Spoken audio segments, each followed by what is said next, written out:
Good afternoon everyone. मेरा नाम कनिष्क है। मैं आपके लीगल स्टडीज का मेंटर हूं। आज हम लोग सबसे पहला चैप्टर पढ़ेंगे जो आपके लीगल स्टडीज कोर्स में प्रिस्क्राइब्ड है, यानी कि जो आपका लीगल स्टडीज कोर्स है 5 ईयर लॉ के एंट्रेंस के लिए, उसका जो पहला चैप्टर है वो है हमारा न्यायपालिका, भारत की न्यायपालिका।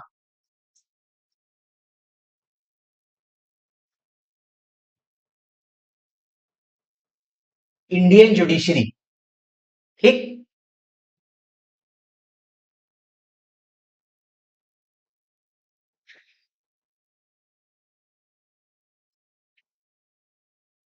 किसी भी राज्य व्यवस्था में राज्य के 3 अंग होते हैं, जैसा कि हम सभी लोग जानते हैं।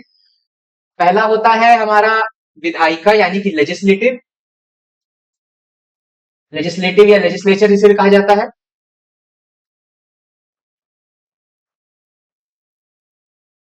दूसरी हमारी होती है कार्यपालिका,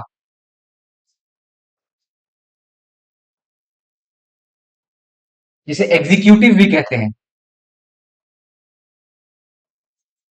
और तीसरी हमारी है न्यायपालिका,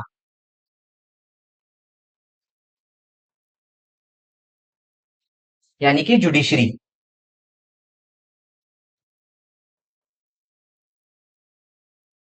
विधायिका यानी कि लेजिस्लेचर का काम होता है कानून बनाना। वो आमतौर पर हमारी जो भी डेमोक्रेसीज होती हैं, लोकतांत्रिक जो व्यवस्थाएं होती हैं, उनमें विधायिका का अंग वो लोग होते हैं जिन्हें जनता सीधे चुनकर भेजती है, जैसे कि हमारे सांसद और विधायक। उनका कार्य होता है कानून बनाना। जब विधायिका जो हमारा पार्लियामेंट है, जो भारत की संसद है या राज्यों की विधानसभाएं हैं, वो कोई कानून बनाती हैं, तो वो कानून का पालन कौन करवाता है? वो कानून का पालन पालन करवाती है कार्यपालिका, यानी कि एग्जीक्यूटिव। विधायिका ने कानून बनाया और उस कानून का पालन करवाएगी हमारी कार्यपालिका। अब कानून का पालन करवाने में हमारे सामने समस्या आती है कि जो कानून विधायिका ने बनाया है, क्या उसे उसी तरह लागू किया जा रहा है, या उनका किसी भी प्रकार से हनन किया जा रहा है, या इस तरह के जो भी हमारे सामने मुद्दे आते हैं कि बने हुए कानून का उल्लंघन, उनका हनन, कानून को न मानना, कानून को तोड़ना, कानून को तोड़ दिए जाने पर उसका क्या असर होता है, उसका क्या हमारे पास उसके उपाय होते हैं, वो कौन तय करता है? वो तय करती है हमारी न्यायपालिका, यानी कि जुडिशरी। ठीक।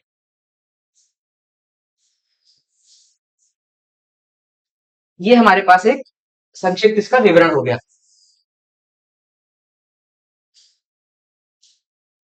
ठीक है। अब हम आते हैं भारत के परिप्रेक्ष्य में।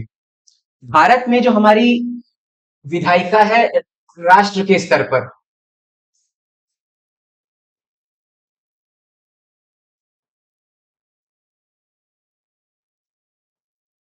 वो है हमारी संसद यानी कि पार्लियामेंट।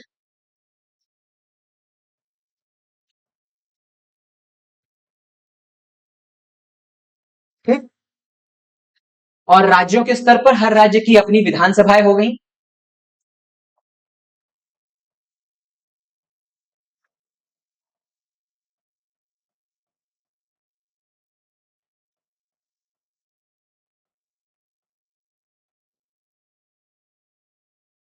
उसी तरह से जो हमारी एग्जीक्यूटिव है यानी कि कार्यपालिका जो है,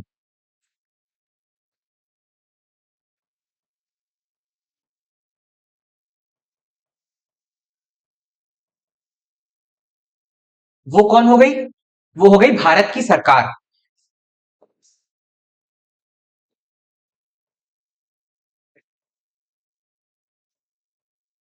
राष्ट्र के स्तर पर। और हर राज्य की जो अपनी सरकारें होती हैं, वो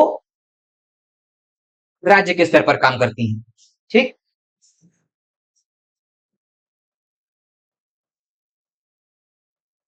उसी तरह से हमारे पास अब है हमारी न्यायपालिका,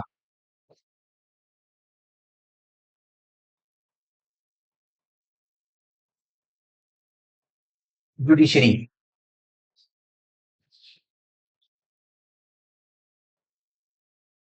अब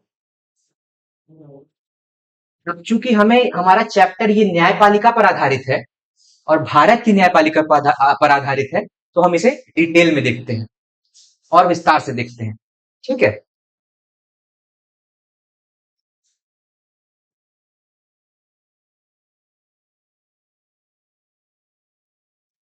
भारत की न्यायपालिका, जैसे हमने देखा कि हमारी कार्यपालिका और विधायिका भी 3 स्तरों पर काम करती हैं, राष्ट्र के स्तर पर, राज्य के स्तर पर और जिले के स्तर पर। उसी तरह से जो हमारी जुडिशरी है, जो हमारी न्यायपालिका है, ये भी 3 स्तर पर काम करती है। राष्ट्र के स्तर पर कौन सी हमारी संस्था है? राष्ट्र स्तर पर है हमारा उच्चतम न्यायालय।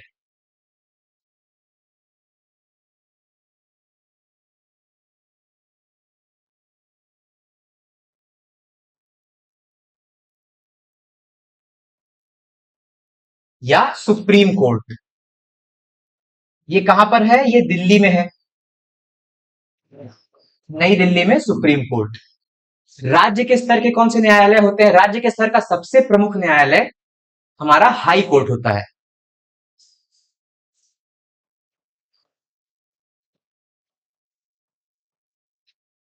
उच्च न्यायालय।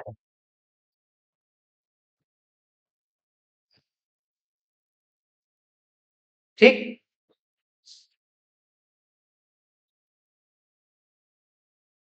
राज्य के स्तर पर हमारा उच्च न्यायालय हो गया या हाई कोर्ट।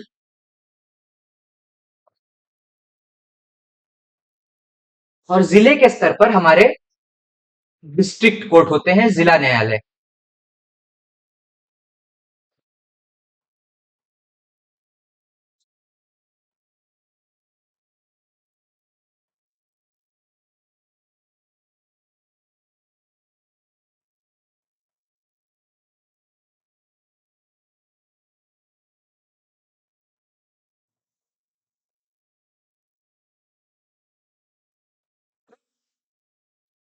राष्ट्र के स्तर पर उच्चतम न्यायालय या सुप्रीम कोर्ट, राज्य के स्तर पर उच्च न्यायालय और हाई कोर्ट, और जिला स्तर पर जिला न्यायालय या डिस्ट्रिक्ट कोर्ट।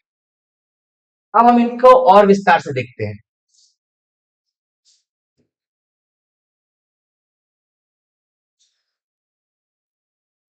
उच्चतम न्यायालय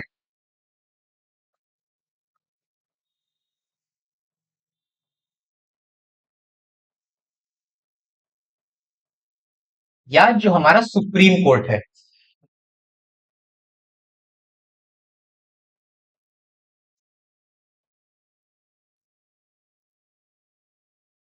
सबसे पहले इसकी स्थापना कब हुई थी? इसकी स्थापना हुई थी 28 जनवरी 1950।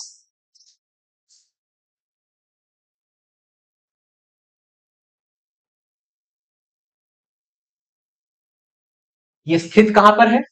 नई दिल्ली में।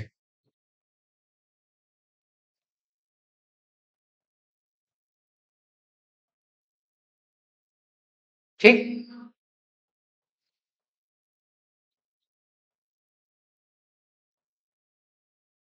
ये इसकी स्थापना हो गई।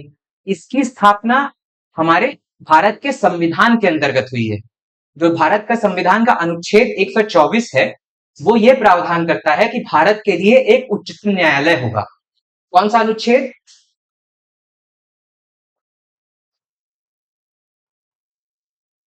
124। संविधान का अनुच्छेद 124, आर्टिकल 124।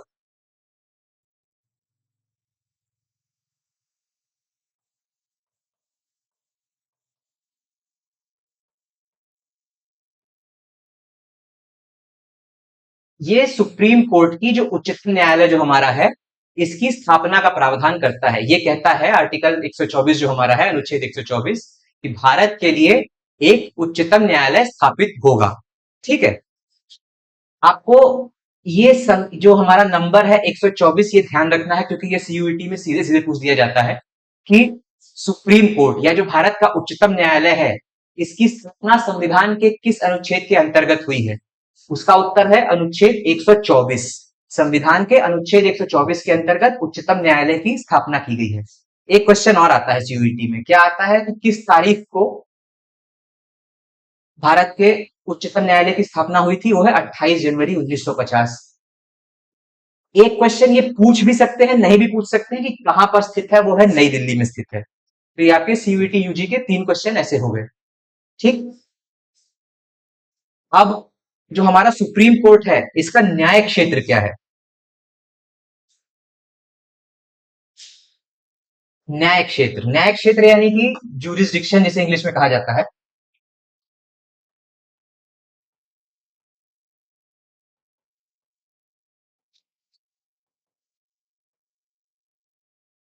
हमारे सुप्रीम कोर्ट का, हमारे उच्चतम न्यायालय का न्याय क्षेत्र पूरा भारत है।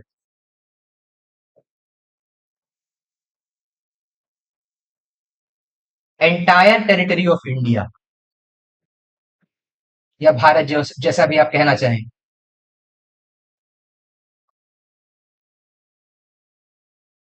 इसका मतलब यह है कि पूरे भारत में किसी भी व्यक्ति को ऐसा लगता है कि उसके अधिकारों का हनन हो रहा है, जो संविधान हमें अधिकार देता है। संविधान में हमारे भाग 3 संविधान के भाग 3 में हमें कुछ मूलभूत अधिकार दिए गए हैं, जिनके बारे में हम अलग चैप्टर में पढ़ेंगे। तो उन अधिकारों का अगर हनन होता है, तो हम सीधे सुप्रीम कोर्ट जा सकते हैं, हम हाई कोर्ट भी जा सकते हैं, लेकिन संविधान ने हमें यह अधिकार भी दिया है कि हम सीधे सुप्रीम कोर्ट जाएं। ठीक है। तो न्याय क्षेत्र जो है सुप्रीम कोर्ट का, यह पूरा भारत है। ठीक। और आसानी से अगर आपको समझना हो, तो जैसे जो हाई कोर्ट होते हैं राज्य के, उच्च न्यायालय जो हुआ, इसका न्याय क्षेत्र उस राज्य तक ही होता है। ठीक। जैसे कि उत्तर प्रदेश का उच्च न्यायालय इलाहाबाद उच्च न्यायालय है, जिसकी एक बेंच लखनऊ में भी है। तो जो इलाहाबाद उच्च न्यायालय है, उसका न्याय क्षेत्र सिर्फ उत्तर प्रदेश की सीमाओं तक है। उत्तर प्रदेश से सटे राज्य जैसे बिहार हो गया, जैसे मध्य प्रदेश हो गया, जैसे राजस्थान हो गया, इनमें भारत ये इलाहाबाद उच्च न्यायालय के निर्णय लागू नहीं होंगे। इलाहाबाद उच्च न्यायालय, इनका न्याय क्षेत्र सिर्फ और सिर्फ उत्तर प्रदेश की सीमाओं तक है। उसी को अगर हम बड़े स्तर पर ले जाएं, राष्ट्र के स्तर पर ले जाएं, तो जो हमारा उच्चतम न्यायालय है, जो हमारा सुप्रीम कोर्ट है, उसका न्याय क्षेत्र भारत की सीमा जहां तक लगती है वहां तक है। ठीक। उस सीमा के अंतर्गत आने वाला कोई भी नागरिक सीधा सुप्रीम कोर्ट जा सकता है, न्याय क्षेत्र का यह अर्थ होता है। राज्य के स्तर पर अगर हम आए, तो उत्तर प्रदेश में रहने वाला कोई भी नागरिक अपने अधिकारों के हनन के लिए या तो सुप्रीम कोर्ट जाएगा, या इलाहाबाद हाई कोर्ट जाएगा, और किसी अन्य राज्य के हाई कोर्ट नहीं जाएगा, क्योंकि उत्तर प्रदेश में सिर्फ इलाहाबाद उच्च न्यायालय का न्याय क्षेत्र है। ठीक, समझ आई बात? इसके बाद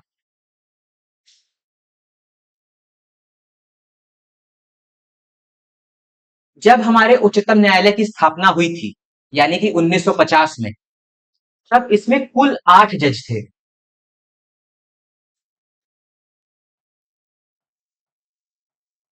8 में 1 + 7, एक कौन?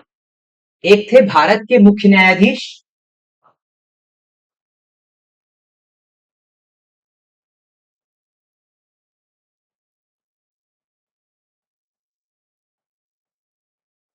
इनके साथ 7 अन्य न्यायाधीश।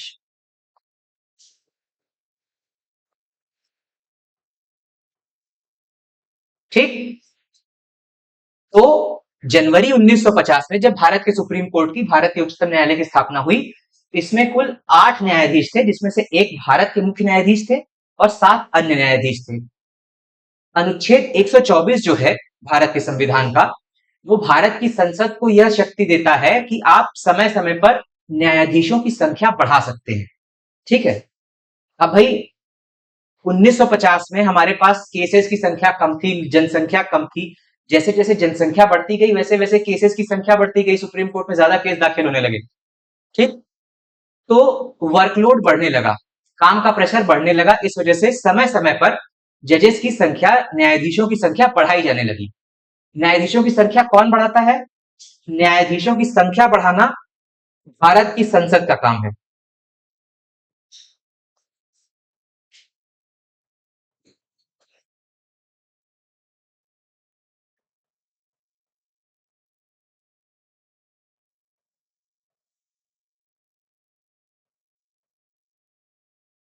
ठीक। संख्या कौन बढ़ाता है? भारत की संसद। वर्तमान में वर्तमान में हमारे सुप्रीम कोर्ट में कुल 34 जज हैं।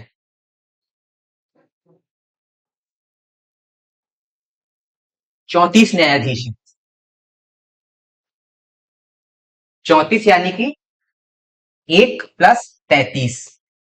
एक सीजेआई जिन्हें मुख्य न्यायाधीश कहा जाता है।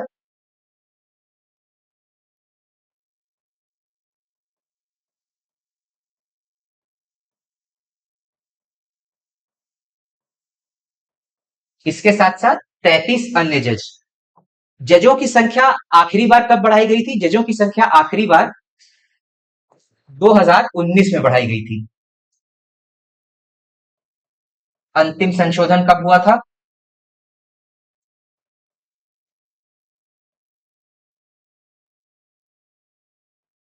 2019 में। ठीक। वर्तमान में 34 न्यायाधीश। अब दो तथ्य आप लोग ध्यान रख लीजिए जो कि सीधे सीधे पूछे जाते हैं। पहला, भारत के प्रथम मुख्य न्यायाधीश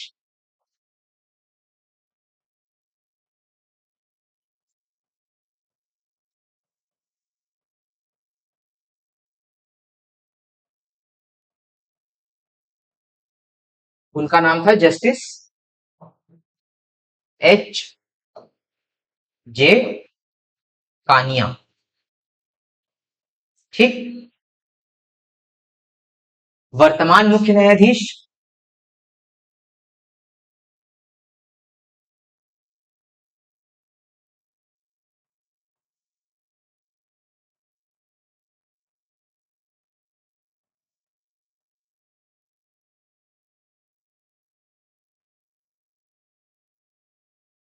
डॉक्टर D. Y. चंद्रचूड़। ठीक। हालांकि जब तक आपकी परीक्षा आएगी सीयूईटी यूजी की तब तक ये रिटायर हो चुके होंगे। उस समय जो मुख्य न्यायाधीश बनेंगे आपको अवगत करा दिया जाएगा। ठीक। एक चीज यहां ध्यान रखनी है कि जो जस्टिस D. Y. चंद्रचूड़ है ये भारत के 50वें मुख्य न्यायाधीश हैं। ठीक है।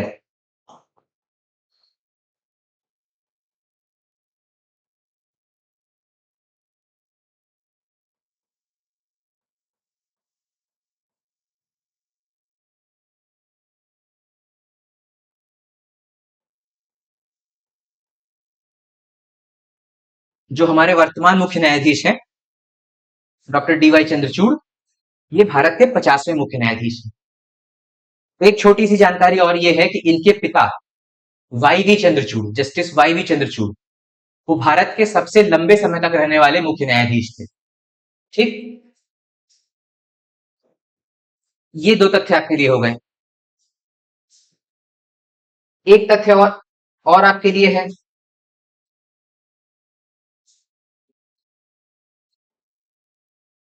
वो क्या?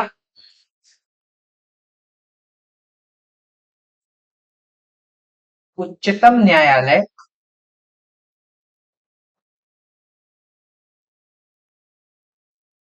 न्यायाधीशों की संख्या अधिनियम।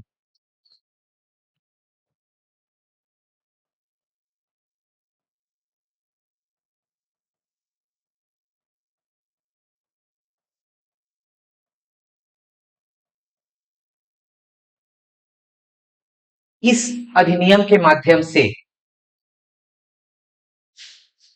संसद समय समय पर सुप्रीम कोर्ट में, उच्चतम न्यायालय में न्यायाधीशों की संख्या बढ़ाती है। ठीक। इसका उपयोग आखिरी बार जैसा कि मैंने बताया कब किया गया था? 2019 में, जब न्यायाधीशों की कुल संख्या बढ़ाकर 34 कर दी गई थी।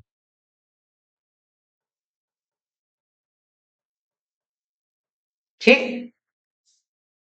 इसका अंतिम बार उपयोग तब हुआ था। ठीक है।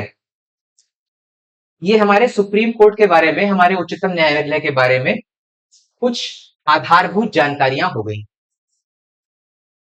चैप्टर अभी खत्म नहीं हुआ है, हमने हर सुप्रीम कोर्ट के बारे में और हाई कोर्ट के बारे में आगे और डिटेल में जानना है। अभी हम लोग पहले इसकी बेसिक जो मुख्य मुख्य तथ्य होते हैं वो देख लेते हैं।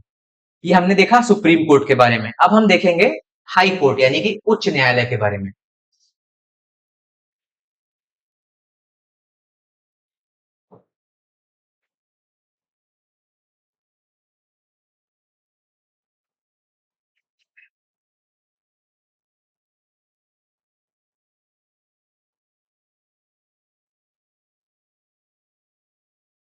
जो भारत की सुप्रीम कोर्ट थी, भारत का जो उच्चतम न्यायालय था, उसकी स्थापना हुई थी संविधान के अनुच्छेद 124 के अंतर्गत। ये हमने पिछली स्लाइड में देखा।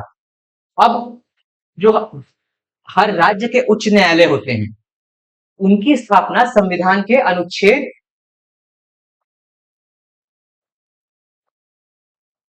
214 के अंतर्गत हुई है। ठीक है, ध्यान रखिएगा। आर्टिकल 214, इसके अंतर्गत उच्च न्यायालय की स्थापना हुई है। ठीक। भारत के स्तर पर एक न्यायालय जो सर्वोच्च है वो है हमारा उच्चतम न्यायालय, वो हो गया। भारत कई राज्यों में बटा हुआ है, ये हम सब लोग जानते हैं। और चूंकि हर राज्य के लिए एक न्यायिक इंस्टीट्यूशन, एक न्यायिक संस्था चाहिए, तो हर राज्य में न्यायिक संस्था कौन सी होती है? उस राज्य का उच्च न्यायालय। ठीक। तो वर्तमान में हमारे पास कुल 25 उच्च न्यायालय हैं। ठीक।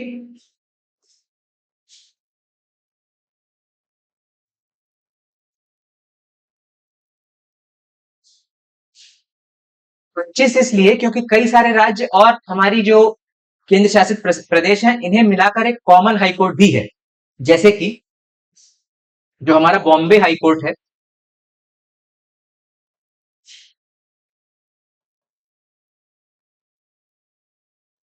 बंबई उच्च न्यायालय,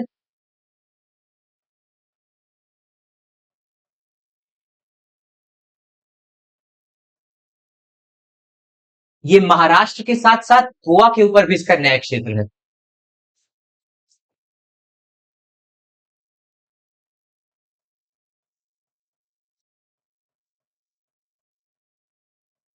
ठीक। उसी प्रकार से जो हमारा कलकत्ता उच्च न्यायालय है,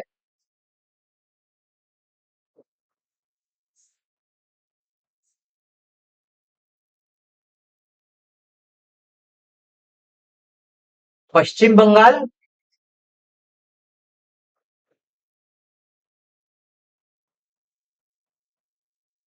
के साथ साथ अंडमान निकोबार पर भी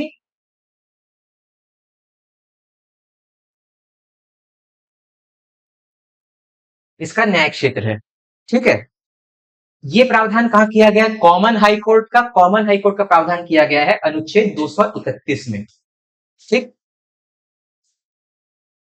इतना आपको समझ में आ गया। अब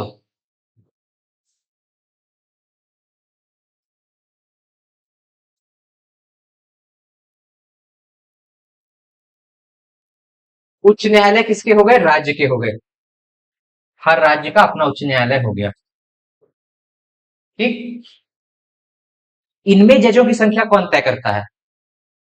इनमें जजों की संख्या तय करते हैं भारत के राष्ट्रपति।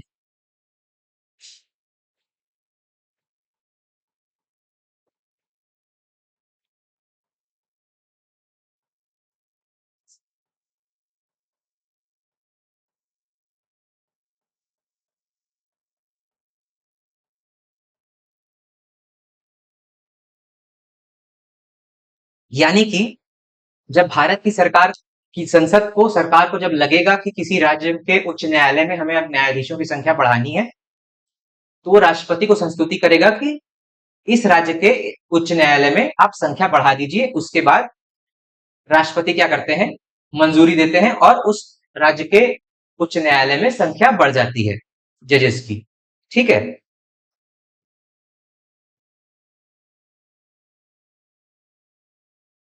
इसके लिए सुप्रीम कोर्ट की तरह जो हमारा उच्चतम न्यायालय है उसकी तरह कोई अधिनियम नहीं है।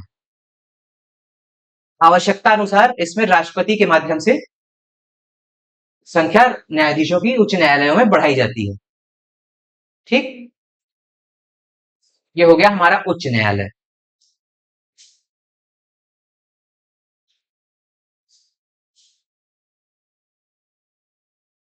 अब भारत राज्यों के स्तर पर बटा था, राज्यों में हमने देखा उच्च न्यायालय होते हैं। अब जो राज्य होते हैं वो जिलों में बटे होते हैं।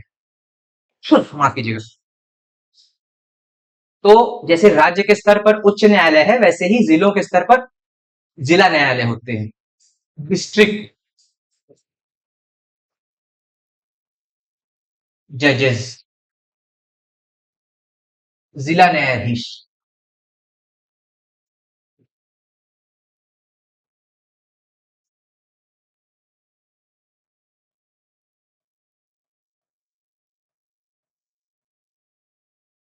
वन न्यायालय।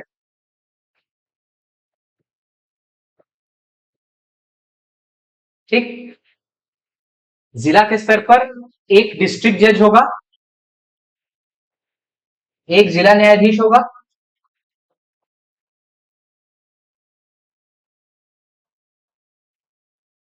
और उसके नीचे कई तरह के हमारे पास अलग अलग जजेस आते हैं। न्यायाधीश में जिला न्यायालयों का संरचना इस प्रकार होती है।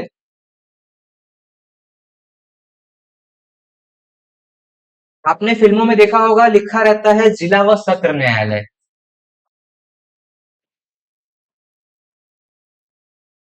या आप अपने शहर के कोर्ट में भी अगर आप आसपास से कहीं गुजरेंगे तो वहां आपने देखा होगा जिला व सत्र न्यायालय, डिस्ट्रिक्ट एंड सेशंस कोर्ट।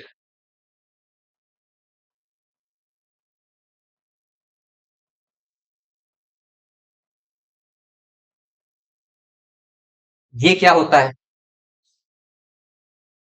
मुकदमे दो तरह के होते हैं, एक होते हैं सिविल, एक होता है क्रिमिनल। सिविल को हिंदी में दीवानी कहा जाता है और क्रिमिनल को फौजदारी या आपराधिक।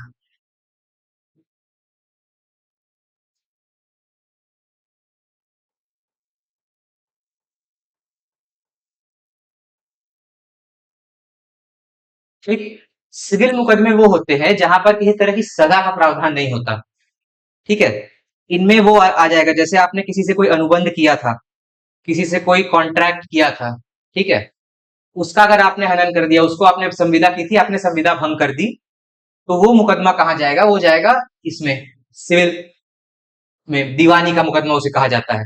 ठीक, आपको अपने घर का आप संपत्ति का बंटवारा करवाना है, वो कहाँ जाएगा? सिविल में जाएगा। ठीक, इस तरह के जो मुकदमे होते हैं वो सिविल में जाते हैं, जहां पर अधिकार के हनन के लिए आपको मुआवजा दिया जाए, वो कहा जाता है? सिविल में जाता है। क्रिमिनल मुकदमा क्या होता है? जब किसी व्यक्ति ने अपराध कर दिया हो और उसका अपराध तय करके उसे सजा देनी हो, वो कहा जाएगा? फौजदारी या आपराधिक मामला कहा जाता है, या क्रिमिनल मैटर कहा जाता है। जैसे कि हम किसी भी तरह का चोरी हो गई, डकैती हो गई, मारपीट का मुकदमा हो गया, हत्या का मुकदमा हो गया, किसी भी प्रकार का अपराध हुआ है अगर, तो वो मुकदमा क्या कहलाएगा? क्रिमिनल मुकदमा कहलाएगा। ठीक, अब जो जिला न्यायाधीश होता है वो जब सिविल के मुकदमे देखता है,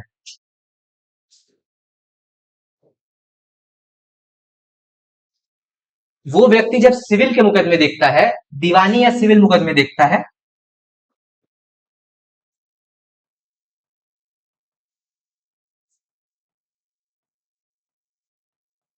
तब उसे डिस्ट्रिक्ट जज कहते हैं। ठीक, और वही व्यक्ति जब आपराधिक मामले देखता है,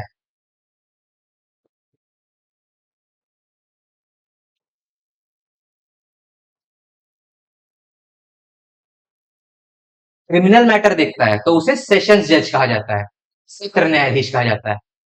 ठीक। व्यक्ति एक ही है। वो समय बटा होता है अदालत में, जो न्यायालय होता है, डिस्ट्रिक्ट जज का कोर्ट होता है, वहां पे समय बटा होता है कि उसके सामने इस समय सिविल के मैटर आएंगे, इस समय क्रिमिनल के मैटर आएंगे। जब वो व्यक्ति जो जिले का न्यायाधीश है, मुख्य न्यायाधीश जिले का है, वो सिविल मुकदमे देख रहा है, उसे डिस्ट्रिक्ट जज कहा जाएगा। और जब वो क्रिमिनल मैटर देखता है, आपराधिक मुकदमे देखता है, तो उसे सत्र न्यायाधीश कहते हैं। ठीक। इसके भी अधीनस्थ कई सारे न्यायालय आते हैं जिला के स्तर पर, जिले के स्तर पर।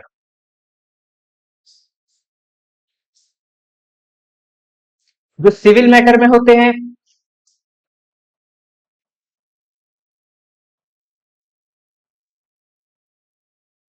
उनको आपके जो भी आपका मुकदमा दाखिल कर रहे हैं, उसका मूल्य कितना है, उसके आधार पर उनका वर्गीकरण किया जाता है, बंटवारा किया जाता है मूल्य के आधार पर। और जो क्रिमिनल मैटर होते हैं, आपराधिक मुकदमे होते हैं, उनमें जो आपको दंड दिया जाता है, सजा दी जाती है,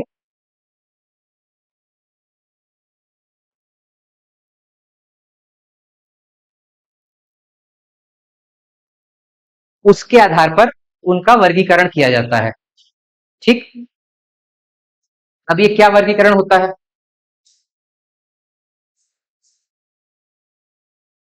सिविल साइड में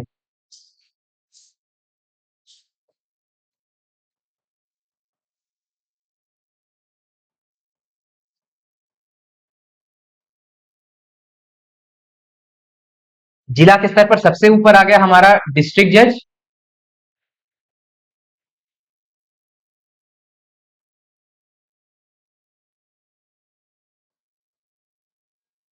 इनके नीचे आएंगे सिविल जज सीनियर डिवीजन।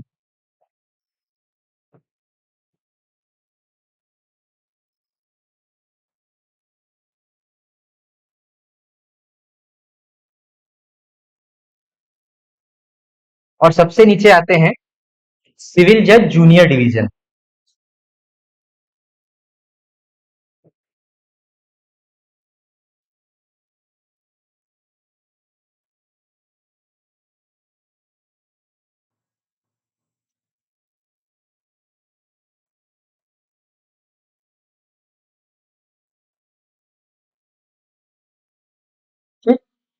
ये तीन स्तर के सिविल मुकदमों में तीन स्तर होते हैं।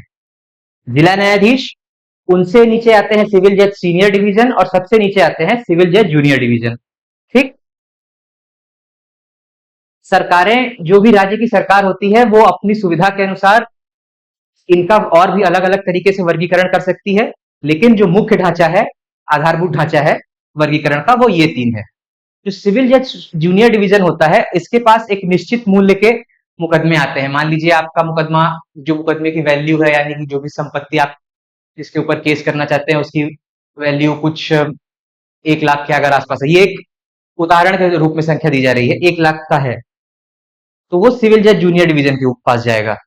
यदि वो 1 लाख से ऊपर है और 10 लाख से नीचे है, तो वो सिविल जज सीनियर डिवीजन के पास जाएगा। और 10 लाख रुपए से अधिक मूल्य के जो आपके मुकदमे हैं, वो किसके पास जाएंगे? वो जिला न्यायाधीश के पास जाएंगे। ये हर राज्य के अलग अलग होते हैं। जिला न्यायाधीश के पास 10 लाख से ऊपर का मुकदमा सीधे जिला न्यायाधीश के पास जाएगा। ठीक। ये जो मुकदमों की वैल्यू है, जो उनका मूल्य है, ये कौन तय करता है?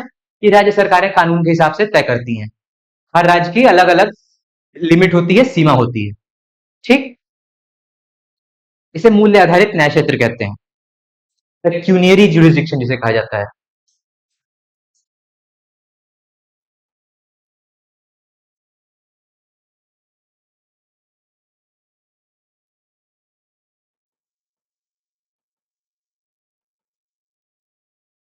ये हो गया आपका सिविल मामलों में। ठीक। अब क्रिमिनल मैटर में कैसे डिसाइड होता है?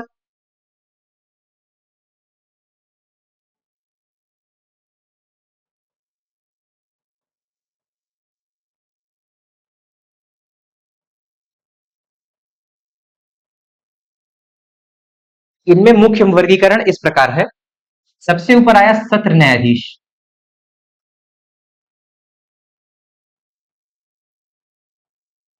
सेशंस जज,